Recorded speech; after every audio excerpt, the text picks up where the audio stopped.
नमस्कार दर्शकों, मैं सिमरन, संपादक एचपी न्यूज़ 24 से।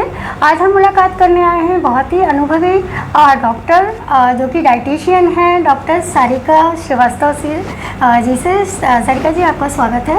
नमस्कार। सारिका जी, आप अपने डाइटिशियन के शुरुआती सफर के बारे में बताइए और अपना एक परिचय दीजिए। जी बिल्कुल, मैं डाइटिशियन डॉक्टर सारिका श्रीवास्तव। वर्तमान में मैं अभी 3-4 हॉस्पिटल में अपनी सर्विसेज दे रही हूँ।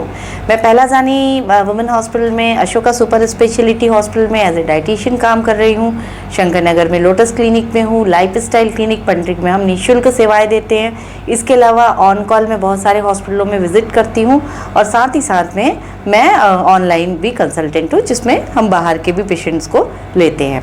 तो मेरी डाइटिशियन बनने का सफ़र जो है ये काफ़ी लंबा है और 20 वर्षों से मैं इस क्षेत्र में कार्यरत हूँ।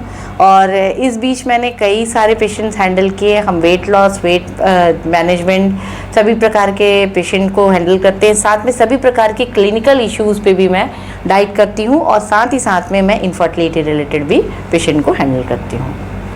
जैसा सारिका जी, अभी मानसून आ रहा है तो मानसून में बड़ी दिक्कत होती है कि हम खासकर गृहिणियों को समझ नहीं आता कि बच्चों को क्या खिलाएं, जी बिल्कुल, क्या ना खिलाएं। हाँ। तो खासकर बाहर का खाना, बिल्कुल, जो कि अब रोजाना जिंदगी में सब खा ही रहे हैं बाहर का रोज। हाँ। तो वो कितना सही रहता है बाहर का खाना, और घर में खाएं तो क्या क्या खाना चाहिए? जी बिल्कुल, देखिए क्या होता है कि बरसात का जो मौसम आता है तो सबसे पहली बात जो है बहुत ज़्यादा हाइजीन को मेंटेन करना बहुत ज़रूरी होता है, क्योंकि इस समय वातावरण में बहुत आसानी से बैक्टीरिया, फंगस जैसी चीज़ें जो होती हैं उत्पन्न हो जाती हैं। और यदि हमने खाने की थोड़ी भी गलतियाँ की, यदि हमने खुले खोमचों में खाना खाया या अनहाइजीनिक जगहों पर खाना खाया या जहाँ पानी जो जमाव है वहाँ खाना खाया, तो डेफिनेटली हमको वायरल जैसी बीमारियाँ, पेट खराब होना जैसी बीमारियां हो सकती है। और विशेष रूप से बच्चे इस समय क्या होता है कि बहुत चटपटी चीज़ें खाना चाहते हैं, बाहर का खाना खाने की जिद करते हैं, और उस समय यदि उनको खिलाते हैं तो डेफिनेटली उनको इफ़ेक्ट होता है, उनके स्टमक में प्रॉब्लम हो सकती है, उनको बुखार आना जैसी प्रॉब्लम हो सकती है। तो बिल्कुल उस समय हमें कोशिश करनी है कि घर की बनी हुई चीज़ों पर हम कॉन्सेंट्रेट करें, कम मिर्च मसाले के घर के बने ताज़े जो है खाने पर हम कॉन्सेंट्रेट करें। घर की चीज़ें जो है हमें इस समय उपयोग में लाने की कोशिश करनी चाहिए। जैसे सारिका जी, कौन कौन सी ऐसी सब्जियां हैं जो कि मानसून में नहीं खानी चाहिए जी, और कौन से ऐसे फ्रूट्स हैं जी जो खाने चाहिए, और कौन से ऐसे वेजिटेबल्स और फ्रूट्स हैं जो नहीं खाने चाहिए? जी देखिए, बरसात का जब दिन होता है तो क्या होता है, क्योंकि वातावरण में नमी बहुत होती है और इस समय जो कीट बहुत आसानी से उत्पन्न होते हैं, और जैसा मैंने बताया कि फंगस, बैक्टीरिया जैसी चीज़ें जो हैं बहुत आसानी से उत्पन्न हो जाती हैं। भाजियों को लेके लोगों के दिमाग में धारणा होती है कि बिल्कुल बरसात में हमें भाजियाँ नहीं खानी चाहिए, परंतु मैं आपको बताना चाहूँगी कि भाजियों को यदि आप सही तरीके से खाते हैं, यदि अच्छे से गर्म पानी से धोकर खाते हैं और साथ ही साथ में अच्छे तरीके से खाते हैं, तो डेफिनेटली आप थोड़ी मात्रा में इसका सेवन कर सकते हैं। हरी सब्जियां, मौसमी सब्जियां इस समय बहुत ज़रूरी होती हैं। और भाजियों को मना करने का रीज़न ये होता है क्योंकि इस समय क्या होता है, कीट का जो होता है, इस समय जो होता है जितने भी बैक्टीरिया, फंगस का, ये प्रजनन का समय होता है। इस समय उनमें देखा जाता है कीटों का, और ये इनके स्पोर्स जो होते हैं वो भाजियों में पनपने लगते हैं, और जब इनका हम सेवन करते हैं तो उसकी मिट्टी के माध्यम से और उनके माध्यम से शरीर में जो होता है इन्फेक्शन होने के चांसेस देखे जाते हैं। और एक ऐसा मौसम है बरसात का मौसम जब बहुत से फल मिलते हैं और बहुत सारी सब्जियां भी मिलती हैं, तो हरी सब्जी, मौसमी सब्जियों का हमें उपयोग करना है। और साथ ही साथ फल की मैं बात करूं तो विटामिन सी वाली चीज़ें इस समय हमें अपनी ज़रूर डाइट में सम्मिलित करनी चाहिए, क्योंकि विटामिन सी जैसे कि संतरा है, अमरूद है, इसके अलावा नाशपाती, एप्पल, अनार जैसी चीज़ें हैं, तरबूज जैसी चीज़ों को और पपीता को अपनी डाइट में सम्मिलित करना चाहिए, जो कि आपकी इम्यूनिटी को भी बूस्ट करता है और इस समय में होने वाली बीमारियों से आपकी रक्षा करता है। सारिका जी, जैसे कि हम गर्मियों में बहुत अच्छे से पानी लेते हैं, बिल्कुल, पानी पीते हैं, हाँ जी। तो क्या बारिश में भी उतनी ही पानी की रिक्वायरमेंट बॉडी को होती है? जी बिल्कुल, पानी की रिक्वायरमेंट हमारे हर मौसम में रहती है, चाहे वो बरसात हो, चाहे ठंड हो, चाहे वो गर्मी का मौसम हो। पानी की जो रिक्वायरमेंट होती है, 3 लीटर पानी हमें एक एडल्ट को नॉर्मल कंडीशन में लेना बहुत ज़रूरी होता है। मतलब 3 लीटर मतलब 12 ग्लासेस पानी उनको पर डे लेने की ज़रूरत होती है। बच्चों में भी कम से कम 1.5 से 2 लीटर पानी प्रतिदिन उनको देना ज़रूरी फील होता है। और बरसात के दिन में हमें पानी पे विशेष रूप से ध्यान रखने की ज़रूरत होती है कि पानी जो हम उपयोग में ला रहे हैं उसे अच्छे तरीके से या तो बॉईल करके जो है उपयोग में लाएं, क्योंकि उसमें जो वो होते हैं जो फंगस या बैक्टीरिया जैसे उनके जो होते हैं स्पोर्स जो होते हैं डेवलप हो सकते हैं, और उस पानी का हम उपयोग करेंगे। और मौसम के अनुरूप जो है हमें पानी का उपयोग करना है। 3 लीटर पानी की जो मात्रा है एक एडल्ट को हर मौसम में लेनी ही चाहिए।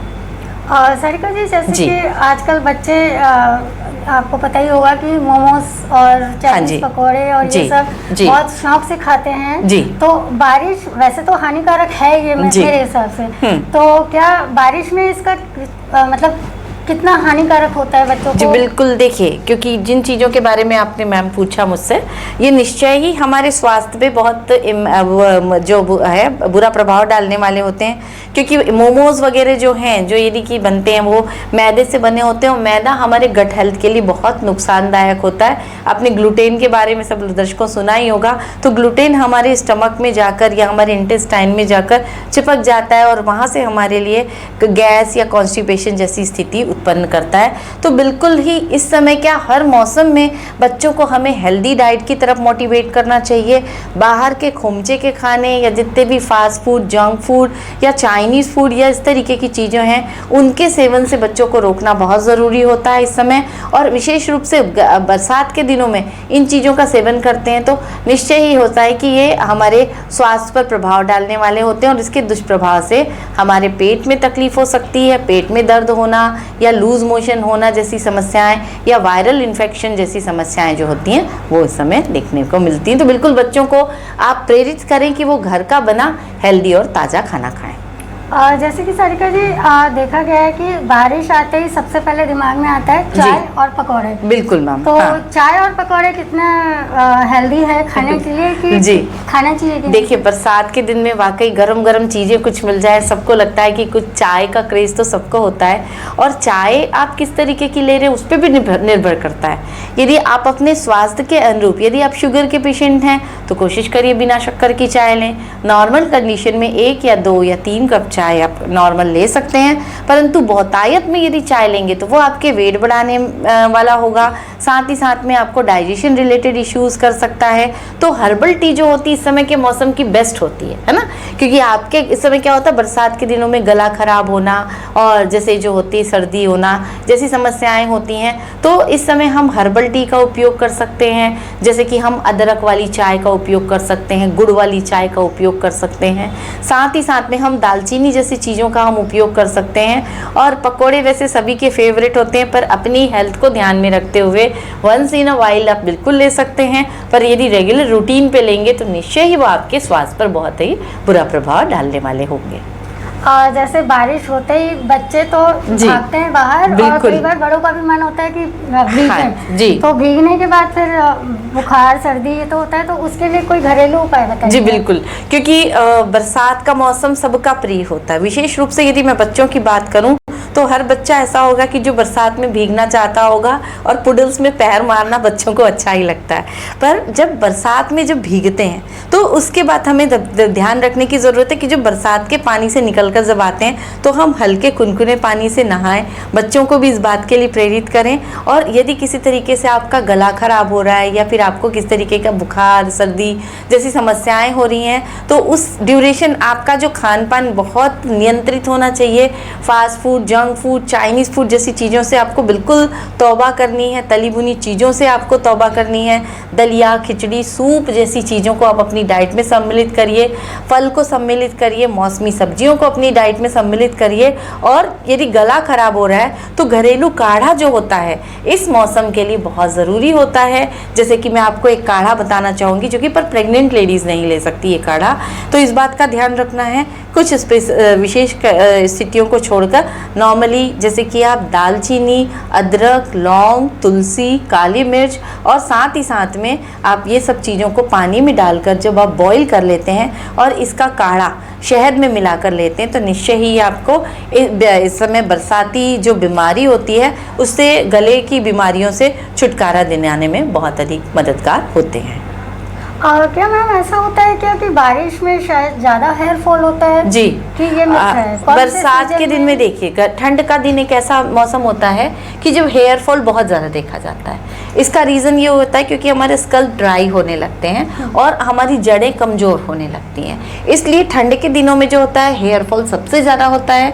और बरसात के दिनों में यदि हमारे बाल गीले रहते हैं, यदि हम बाहर से भीग कर आ रहे हैं, तो उस समय हमारी बॉडी में बहुत जल्दी जो है जर्म्स जो होते हैं वो जमा होने लगते हैं और ये हमारे बाल की ग्रोथ को रोकते हैं और साथ ही हमारी बालों की जड़ों को कम करते हैं। तो बिल्कुल उस समय भी हमें ध्यान रखना है कि यदि हमें मौसम का प्रभाव पड़ रहा है हमारे बालों पर, तो हम अपनी डाइट में बायोटीन वाली चीज़ें जैसे काजू को सम्मिलित करें और साथ ही साथ में अलसी के बीज का सेवन हम करें, साथ ही साथ में अलसी का पानी, अदरक है, अदरक का पानी, प्याज का रस जो है, इनको अपनी जड़ों पर बालों की लगाएंगे तो ये आपके झड़ते हुए बालों को रोकने में मददगार होगा। जी सरिता जी, आपने बहुत ही अच्छी जानकारी दी, आपका बहुत बहुत thank you so much, धन्यवाद। मानसून के मजे के साथ साथ सावधानी भी बरती जाएगी अब। जी बिल्कुल, आपका मौसम बहुत-बहुत की धन्यवाद। ज़रूरत है और मौसम तो हर मौसम का मज़ा होता है और विशेष रूप से यदि हम सावधानियां बरतते हैं तो हम मौसम के मज़े के साथ में हर मौसम को एंजॉय कर सकते हैं। जी आपका बहुत बहुत धन्यवाद। Thank you.